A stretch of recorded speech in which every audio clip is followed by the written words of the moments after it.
一男子腰痛半个多月，腰痛沿脊柱两侧疼痛，活动后加剧，不敢过度伸展身体，睡觉也不敢伸展平身，不敢坐凳子，蹲下弯腰则疼痛可以稍微减轻。患者在20天前拉车子，曾经把腰扭伤过，舌头的颜色淡白色，舌面水分很多，伸出舌头的时候有水要滴出来的样子。医生认为患者年龄大，身体弱，体内热能不足，劳作后汗出，经脉受到了外部风和寒的侵袭，导致经脉阻塞。不敢伸展平身的原因就是风寒引起了经脉收缩。治疗方法必须除掉风寒，疏通经脉及补充体内的热能。医生用麻黄附子细辛汤和芍药甘草汤做基础给患者用药。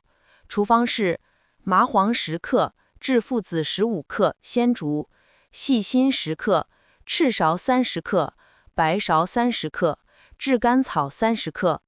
这是1天的量，将这些药材混合熬成汤，汤汁1天分2次喝完。医生总共给了患者3天的药，患者喝药后疼痛大大减轻了，可以伸展身体，但出汗较多。医生还是用前面的处方，只是把每种药材的重量做了调整。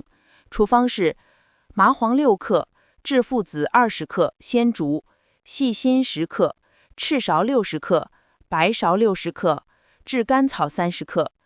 医生又给了患者3天的药，患者喝完所有的药，病就全好了。提示1：经脉是中医术语，指人体气和血运作的通道。血，中医名称，是极精微物质气化后产生的，它负责滋养润滑我们全身，也是我们精神和思维活动的物质基础。血不同于 blood。气，中医名称，是人体内活力很强、运行不息的极微小物质，包括呼吸的气。气推动和激发人体的各种生理活动，包括新陈代谢。气运动停止，则意味着生命的终止。人体中有些物质是一定存在的，但是却看不见，有的甚至只有在人体活着的时候存在，例如呼吸的气。